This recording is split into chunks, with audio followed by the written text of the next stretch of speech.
All right, A3. This is, I believe, the last one that people had voted on and wanted me to work on. So this is going to be the problem going through essentially calculating, delta H, delta S, delta G using like Hess's law.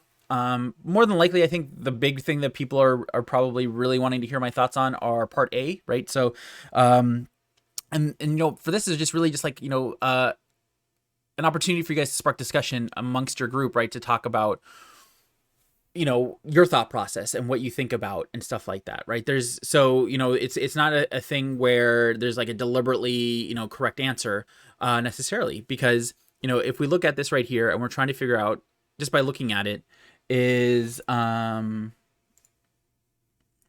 sorry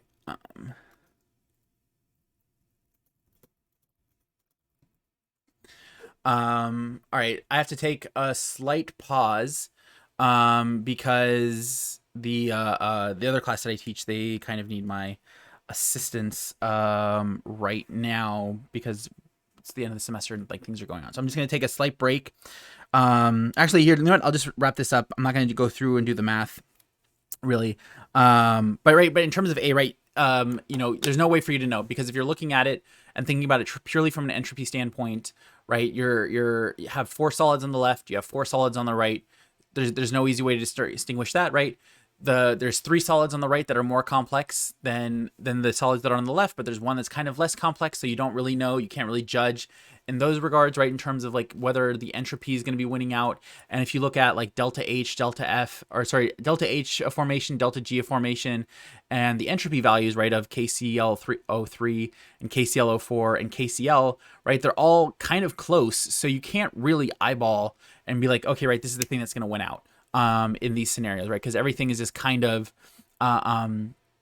all over the place in terms of things, right? There's not one thing that's just like really standing out. So there's no way to, qualitatively guess whether or not it's going to be spontaneous or not.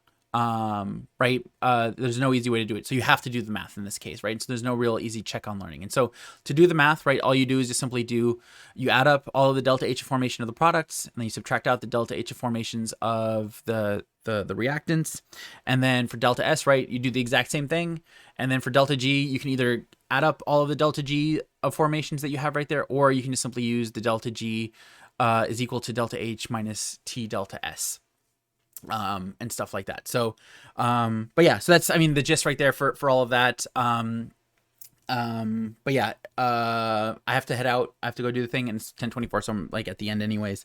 But yeah, hopefully this was helpful for anyone who's watching. I'll cut this up later, and then post it for everyone who wants to watch it, because there's really nobody who ever really watches this live, I've realized. So, which is fine. All right, well, have a good weekend, and I'll see you guys next week. Good luck on everything. All right, bye.